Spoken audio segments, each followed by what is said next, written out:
thank you so much for that introduction. Thanks for being here. Thanks for having us here. And we're going to talk about the future. We're going to talk about it through the past and through the present. And where do you want to start, Candace? Want to start at the beginning or at the end? At the end. Yeah, let's start at the beginning.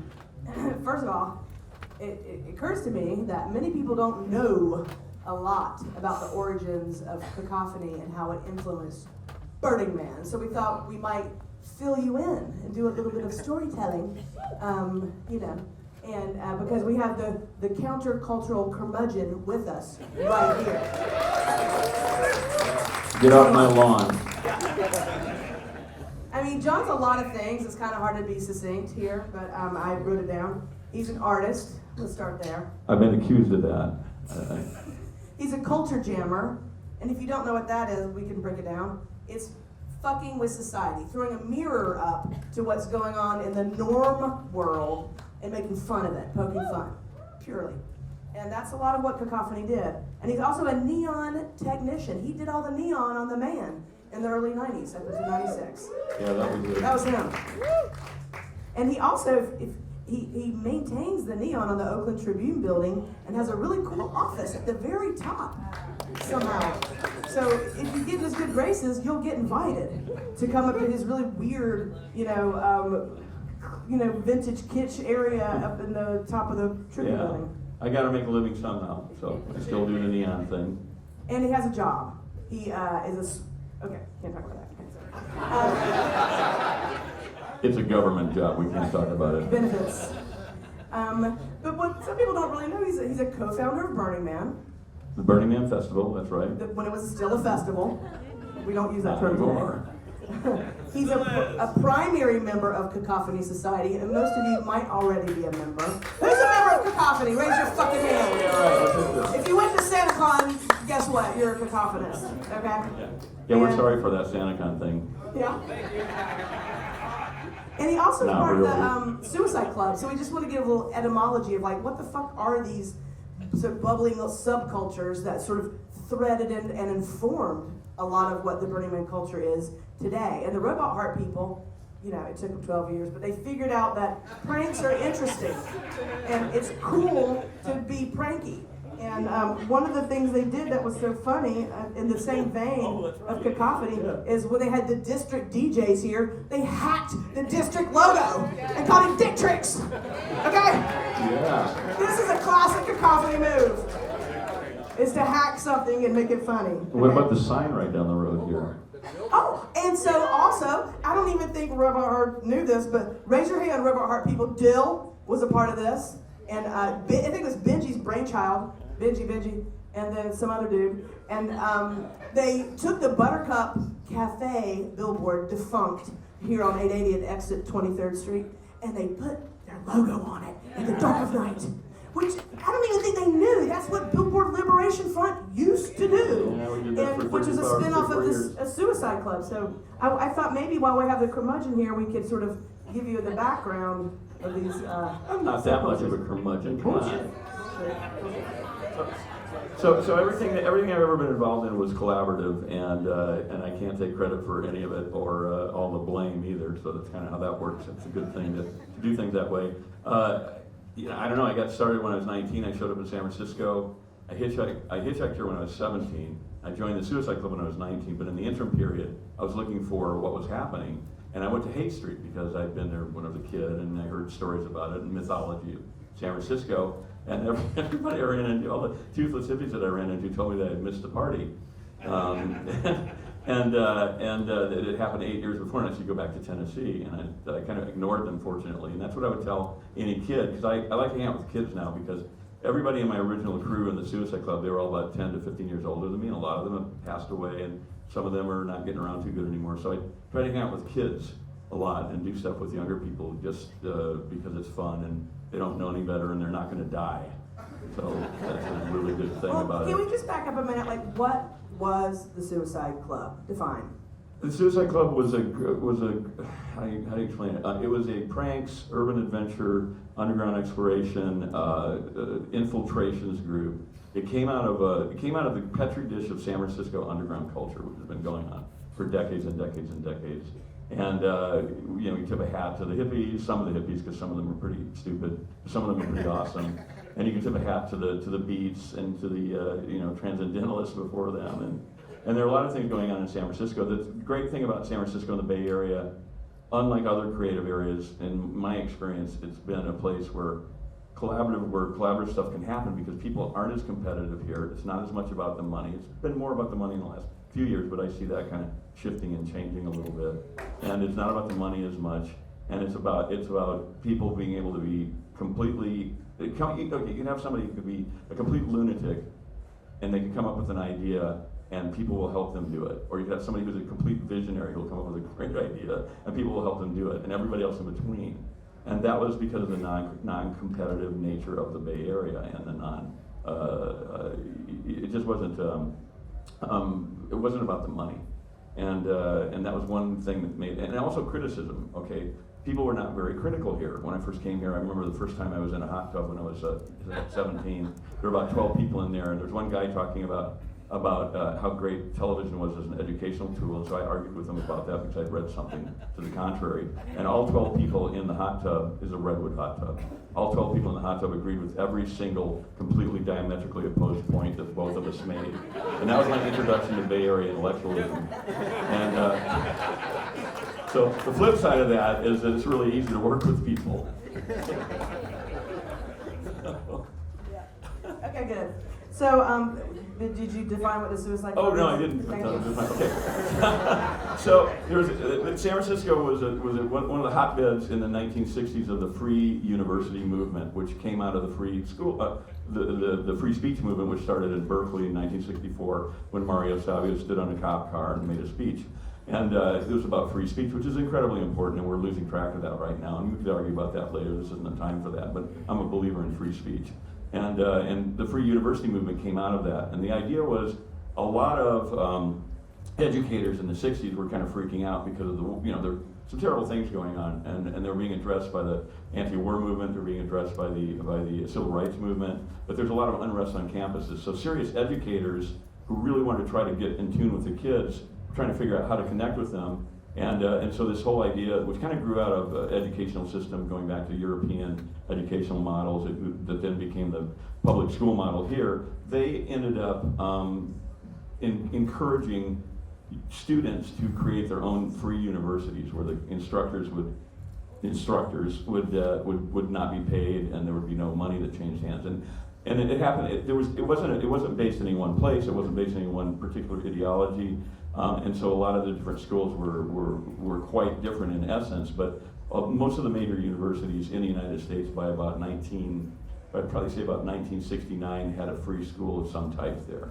And it was this vague movement that, because it's not that much recorded, and it's not you can read about it, there's some educational treatises on it, but it was a huge movement at the time. And so Communiversity was the second iteration of free schools at SF State. It was actually an official thing at State, and they had student administrators, and they could use the classrooms for classes and also off-campus classes. And they could do anything for a class. They weren't restricted by doctrine or concepts. So you could have somebody doing, like how to make tofu, or how to, repair your Volkswagen, or they had people doing theoretical physics classes. They had people doing conversational French. There's a whole range of things. And so Communiversity was the second iteration. That was what the Suicide Club grew out of, because some of the people Gary Warren was one of the main ones, and Kathy Hardy and some other people who were there. They started to encourage people to do whatever kind of classes that they wanted to. They'd have a newsletter or a class curriculum would come out 3 times a year, about 100 classes on it at the height of the thing. But they started doing more and more interesting and weird and offbeat, non-educational sorts of things, as like clown events, for instance, which Candace can comment on. Yeah, give us an example. Break it down. That's right. Or explorations or infiltrations, where the one that really got him in trouble and got him kind of kicked out of SF State was called the Pie of the Month Club.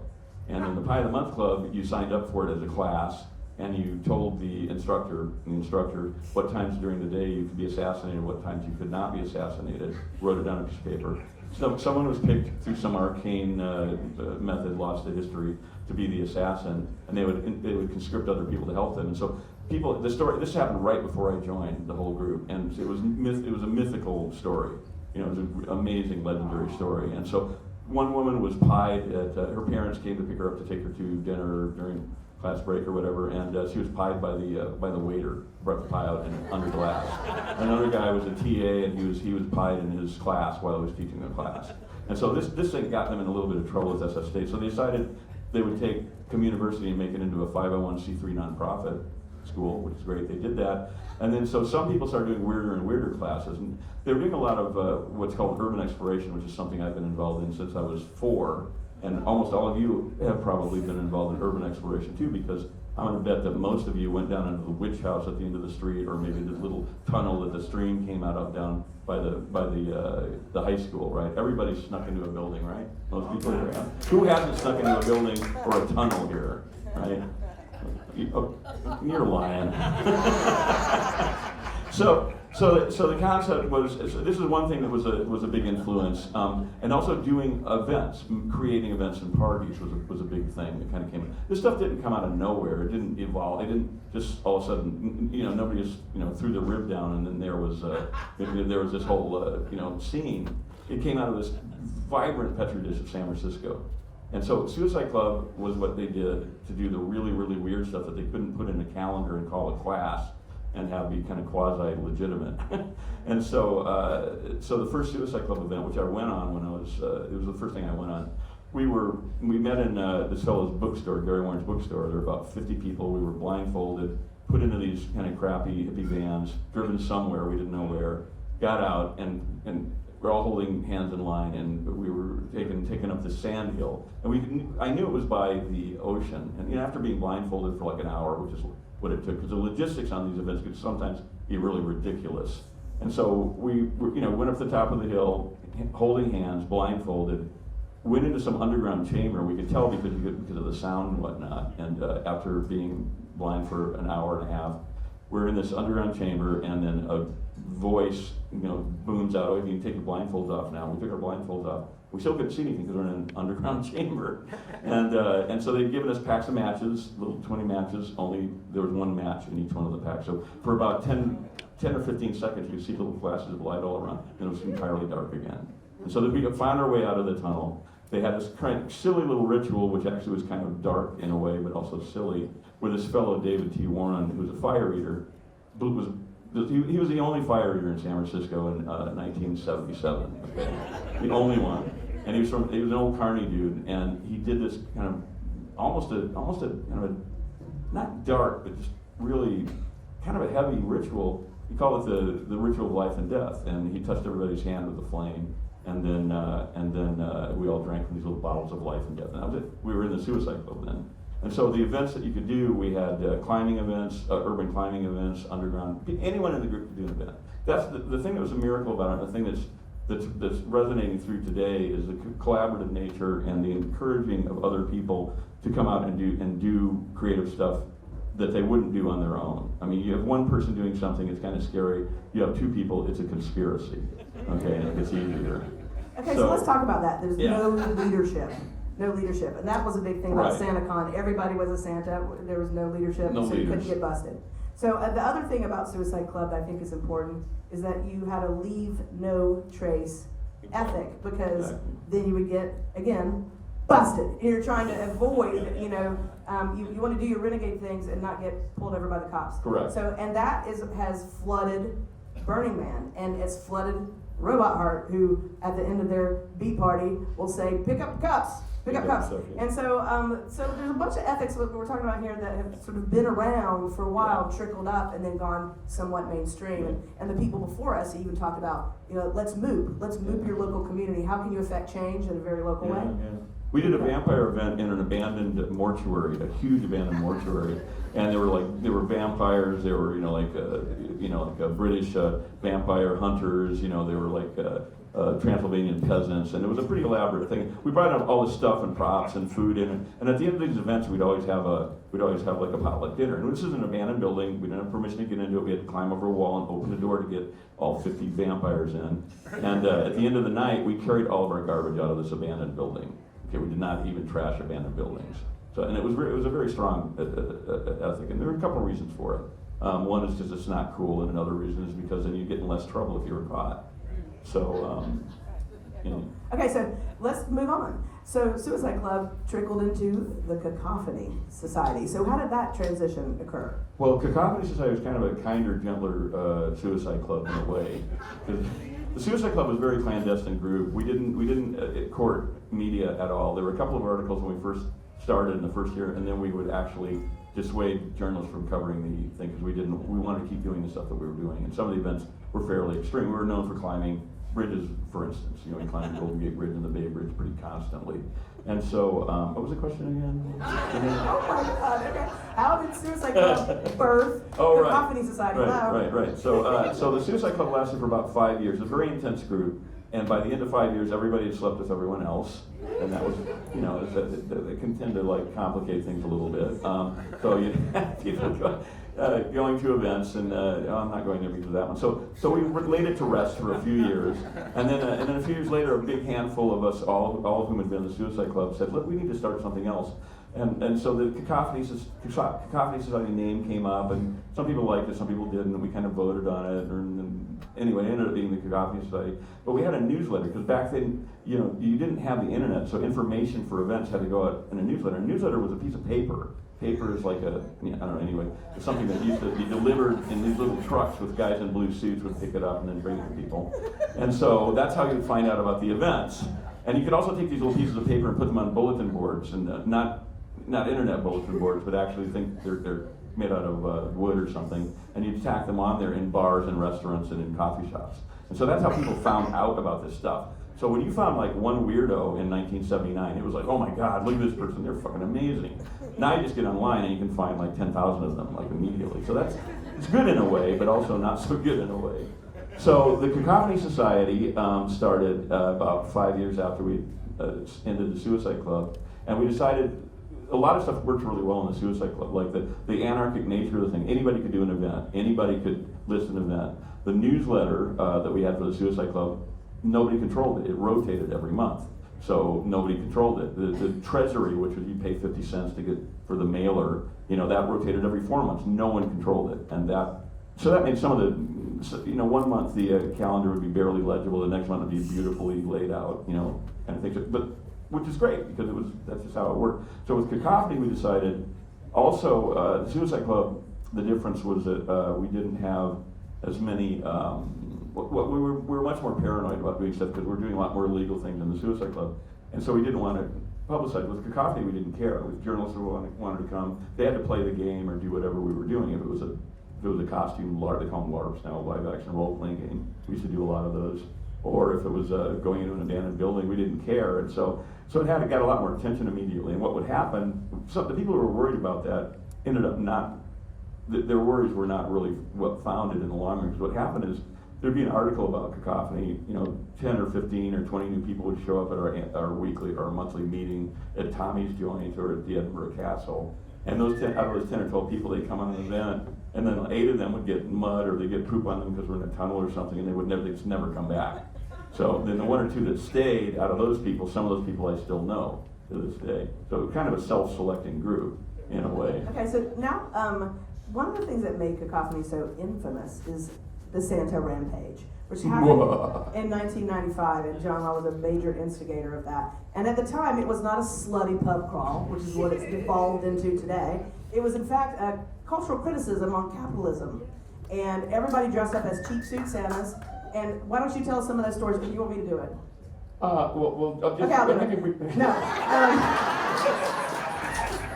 Yeah, thank you. Santas and clowns. Are we going to hear about the Santas and the clowns? We'll get to that. We'll get to that. So one of the coolest things about the SantaCon in '95 was that they all dressed up downtown and they went through Macy's screaming, "Charge it! Charge it! Charge it!" And they actually wrapped pieces of coal in like a penthouse centerfold and gave it to children.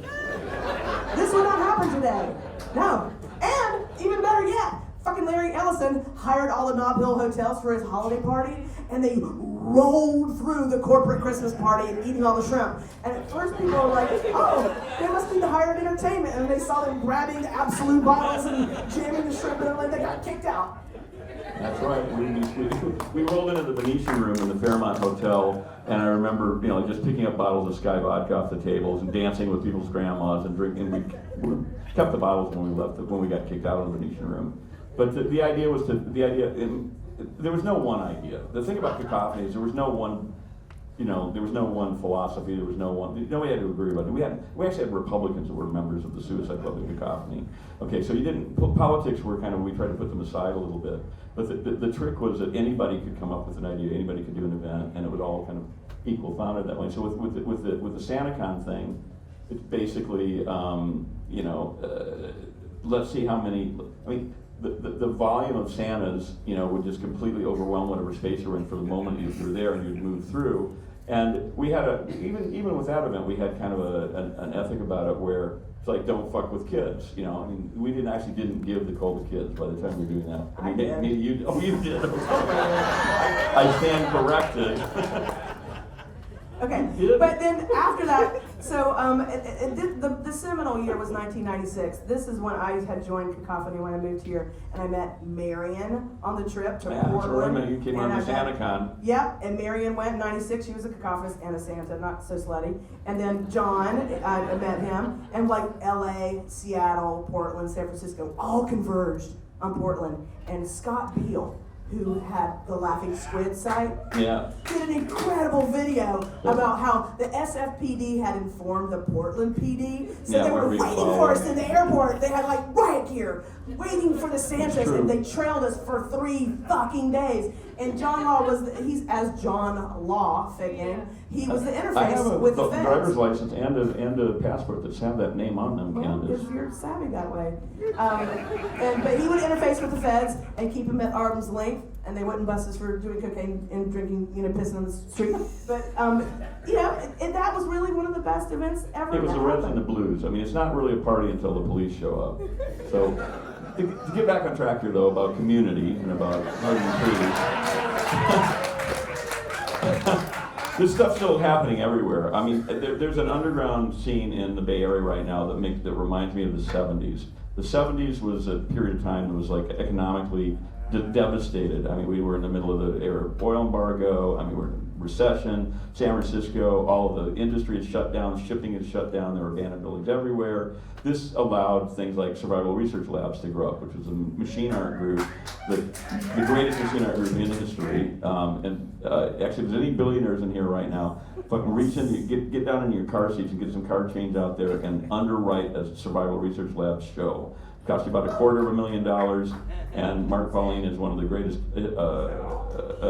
artists in American history. And you may not have heard of him, but if you haven't, look it up. And he's inspired on every single fire and machine art thing at Burning Man for the first 10 to 15 years. The principals, they all worked at SRL. They all apprenticed at SRL before taking that stuff out to the desert. And SRL never performed on the desert, but all of this. Seaman did, another machine art group. Lightning on Demand, Greg Lay with the giant Tesla coils, Dr. Megavolt, Austin Richards, John Sergardi, Empire Dirt, Flaming Lotus Girls, Pune and Charlie. Every group, every one of the early groups was entirely inspired by Survival Research Labs. So where were we? We're getting another track. So tech people have been involved in this underground for a long time, and there were some incredible tech pioneers who were part of the Cacophony and Suicide Club. And I thought they were worth mentioning, including John Gilmore, which a lot of you psychedelic people know because he's part of that. And also John Perry Barlow, Grateful Dead dude. They formed the EFF, and they were a big part of Cacophony. So very funny story about them. We go one by one. So Gilmore I met in '80 when he started coming to Suicide Club. He was a great guy, another kind of cool hippie guy. I had no idea that he had been employee number 4 at Sun Microsystems. He was just a normal guy like everybody else. And I took him up the Golden Gate Bridge on a Golden Gate Bridge climb that we did one time. He's a smart guy and he was really into it, so he went back.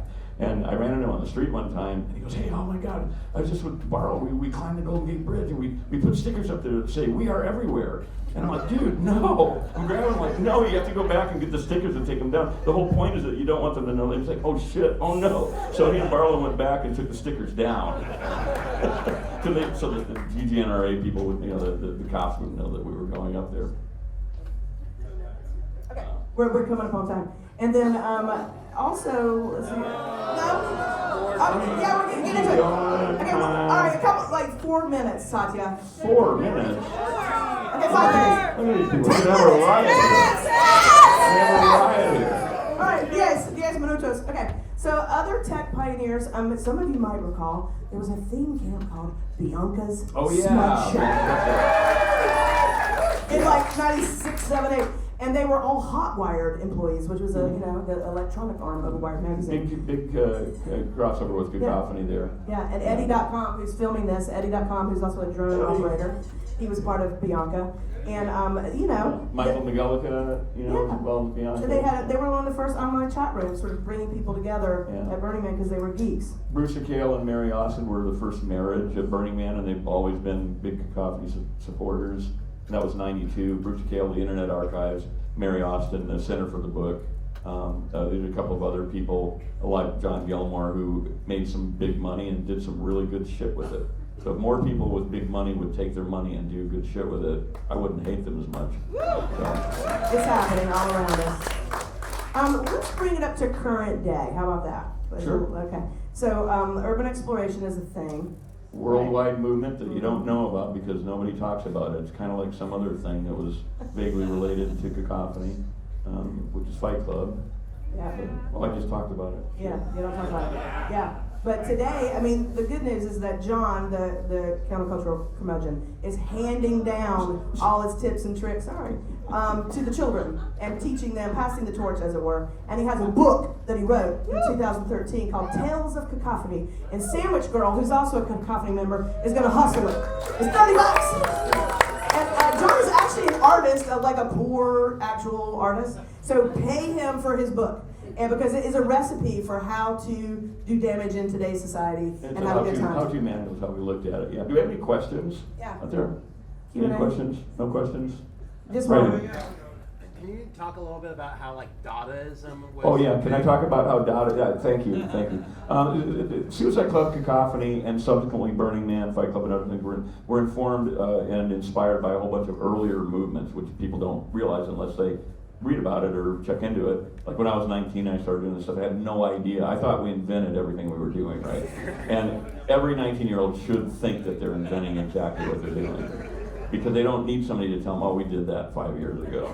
That's the last thing you want to tell like a 20-year-old who has the idea to go doing midnight golf on a golf course with glowing golf balls. "Oh yeah, we did that a couple times already." You don't want to tell them that, right? Because they're going to do it differently than you did anyway. So Dadaism, this movement that grew up out of the complete horror of mechanized warfare and the disdain for the growing commercialization. And it started in 1916 in Switzerland and in France and Germany. It became a big thing. And it was an anti-art movement. They didn't consider an art movement, and it's hard to explain. It was inspired by a guy that's much easier for me to talk about, Alfred Jarre, who was a French playwright in the 1890s, who wrote a play about Donald Trump in 1891 or two. But Donald Trump was called Ubu Roy, Ubu the King, and it was this a character made up of all the most incredibly repellent human characteristics that you could possibly put together in one giant bag of flesh. And so he wrote this play that was extremely famous in theater history and in art history now, where the first performance of the play, I've read a lot about this, and like a lot of myths, there's certain specifications that are not exactly what the myth is, but basically you have this play, and the first word in the play was shit, which you didn't speak in public at that time, and so the actor walks down the stage and says, "Shit, there's a riot, the place is broken up." Turns out that he actually conspired to encourage the crowd to riot at his play. It's a long story. So he inspired the Dadaists, who then in turn, the Surrealists came out of that because there's some people in the Dada movement who actually wanted to paint stuff and make money. And so then Surrealism, of course, influenced everything right up to what's that, rock and roll TV thing that they did in the 90s. What was that called? Yeah, MTV, right, MTV. Because surrealism, this disjointed, completely bizarre images and ideas and concepts jumbled together. It's like then they started making all these rock and roll videos that were basically that, and it was an entirely common thing. So the idea of surrealistic imagery became commonplace, but it wasn't commonplace back in the 19 teens. So Dadaism had a huge influence on succeeding art movements that we were not intellectuals and we were not thinking about our art legacy at all when we were doing this stuff. But there were a couple people who would read some of this stuff and were inspired by these earlier movements and earlier artists. The New York City storefront art movement in the late 50s, which turned into what the fuck is the name of that movement? The New York. Punk rock? No. Well, punk rock later, but yeah. John Lennon's wife was one of the people who was in that movement. Yeah, Fluxus. So, yeah, I had a brain fart. Senior moment. All right, Anyway, so Fluxus. One more question. Okay. One more question. Is it true that there's a Easter egg prize from the cacophonous if you sneak a subversive element into a common product? Easter egg prize? I don't know if there's a prize, but we did a whole series of Lorena Bobbitt chew toys, which were little penises that we put into. We made these nice little packages. We had a barcode on them that we stole from a chicken sausage, I think, and we put them into Safeways. And what was the other one? We did another product. I can't remember. That was Cuddlers. What's that? Cement cuddlers. Oh yeah, cement cuddlers. That's right. Reverend Allen, LA Cacophony, got these cute little cuddlers and filled them with cement so they weighed about 25 pounds. And put them back in the stores with a little. Are you ducking the question? Is it true that Chuck Palahniuk paid $10,000 to a guy who snuck in an element, another layer inside the Sims game in which I don't know anything about that. I don't know anything about that. I don't know anything about that. I met Chuck Palahniuk at the Portland SantaCon in 1996, and I thought he was an undercover cop because he was like a really fit guy. He's asking all these questions, and no, seriously, he's asking all these questions. He's writing notes. And so I asked him. It's on video. I didn't believe it. I didn't actually remember that. I didn't know if I actually did this. It was like a fake memory. And then I just saw the video like a little while ago, and I asked him, and he takes out his driver's license, shows me his driver's license. That's when I met Chuck Palahniuk. And anyway, he'll be in town in February. I can't talk about it exactly, but there's going to be a 20-year showing of the movie Fight Club. And he'll be here for a talk. We're going to do a talk together. No, I don't know much about that. Any other questions? I got a epithets, question. comments. I got a question. My Anya has extended us 10 minutes. Thank you, Anya. Thank you, Anya. Thank Really? you, Benji. Thank you, Robot Heart. What I would like to know, how do I start my own underground club? Well, you get somebody that that has a really bad attitude, and you drink a lot, and you talk about ideas. Got all those. And then you take your ideas and you go out and try them out, and then try to find a third person who's stupid enough to accompany you. What have you learned that I should know while I do this, so I save everybody some time and do something more? What did I learn? I don't. My rules are don't hurt me, don't hurt yourself, don't hurt the general public, don't get caught, and have fun in that order.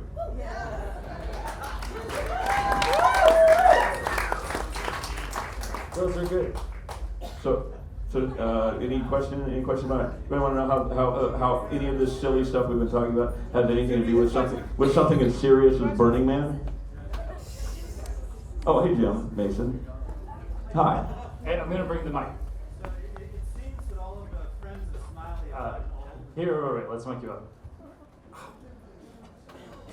It seems that so many of us friends of Smiley have gotten old and boring.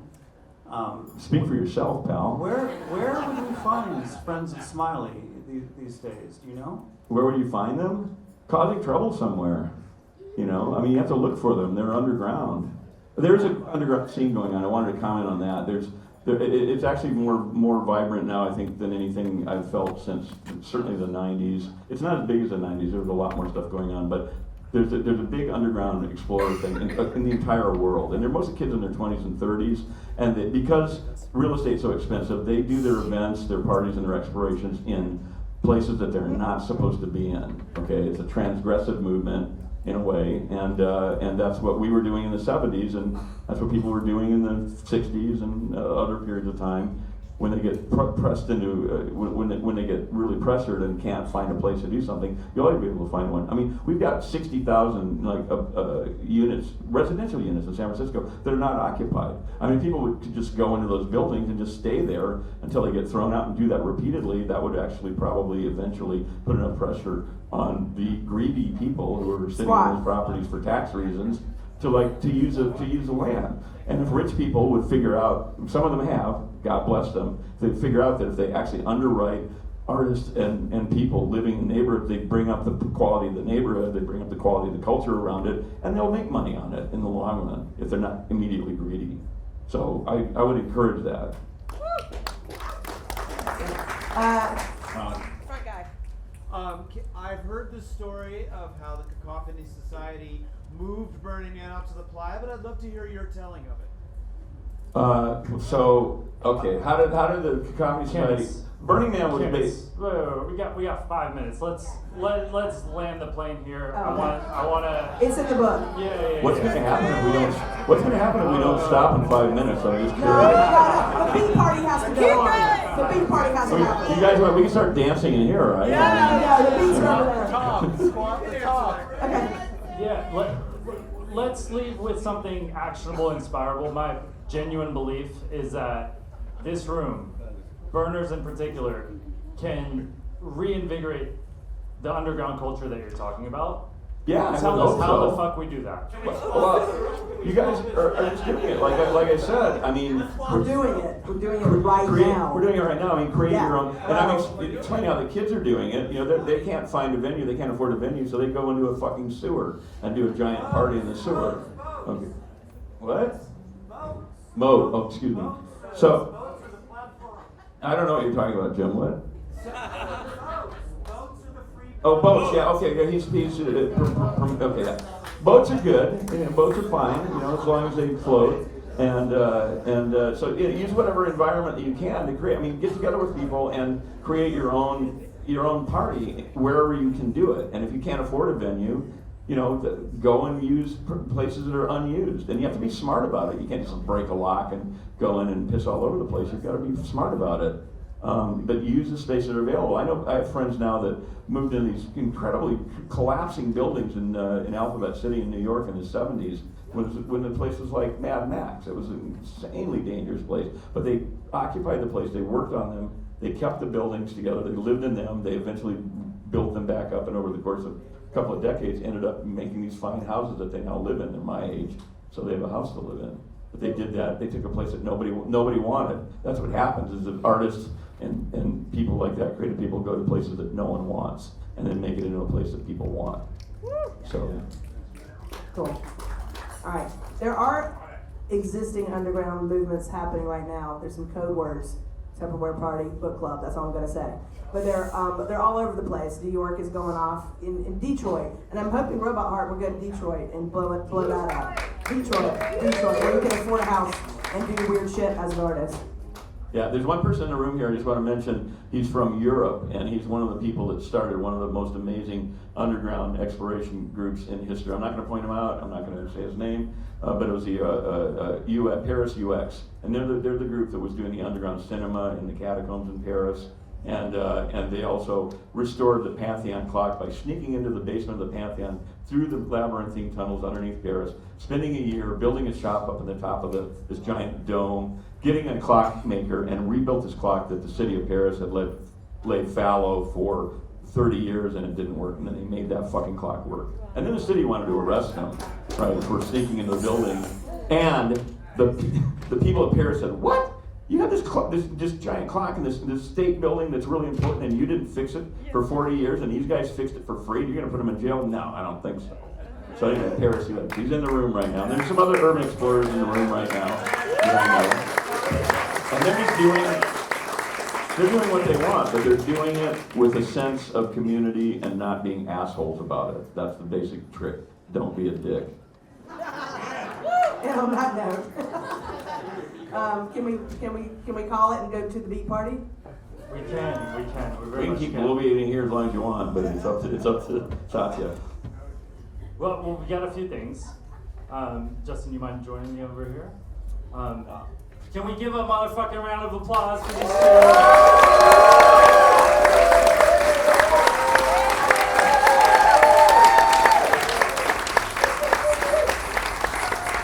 Thank you two so much. It's been quite the pleasure, especially I've known Candace for a little bit, but getting to know you in this process has been incredible. It's been Hang out with her in a clown suit. You'll get to know You her. know, I still haven't, unfortunately. 2 hours. 2 hours. We brought you all together here because we collectively believe that taking a bet on the Bay Area is the thing to do right now. There is Absolutely. There is something here. We brought you two here today to remind us that there are so many ways to get involved with the city. It doesn't mean being in the soup kitchen. It doesn't mean picking up trash. But Don't ask permission. But moving Ask our forgiveness. city would be a great idea. Yeah. So thank you both. Thank you, Robot Heart, for Thanks, Robot Heart. Keep yeah, doing it. bringing us here. Bring it back to the city. We've got a few housekeeping things to cover. This speaker series was brought to you by Thrival Guide, and we are trying to inspire burners to get back involved with the city in many different ways, including getting cacophonous with it. And in this day and age, we will be going to paper, but if you want to know where to find the paper, please follow us on Instagram at Thrival.guide. If I find that this way, we just, in this Cool. day and age, we have to talk about it. And we have some housekeeping to do. This is a chill space for the rest of this evening. How late is this party going to? This party is going until 4 p.m. tomorrow. And so we need all of your help to turn this space back into an incredible space to hang out with, connect, and Fold up the chairs and put them where they go, right? yes, John. We're down. We're yes, down. Great. So Yeah. there's a few ways to help. Number one, we could use a hand. If you would like to grab your chair and take it that away, that would be much appreciated. If that's not what you want to do, please go hang out at the campfire. And not everyone here has tickets for this evening. So, Justin, It's a little different tonight than it has been on other nights because somehow there's been so much demand, we've actually sold out for the first time this month, which is exciting, but largely thanks to the Oakland Fire Department, we can't actually sell any more tickets for this evening. We have 3 a.m. tickets, we have 11 a.m. tickets, we are here until 4 p.m. We will do our best to accommodate people who want to stay. Please hang out for a while, but as of about 12 o'clock, if you don't have a ticket for the rest of the evening, we ask you at least just take a break for a couple of hours and then come back and join us at 3. The tickets are on the website for later on. Thanks. And if you want to support a crazy artist here, Sandwich Girl, right back in the corner here, has Tales of the San Francisco Comedy Society. Give it to your kid and watch what happens. buy the book, it's worth it. I heard John talk in 2013, and here we are today. Thank you all. Thank you.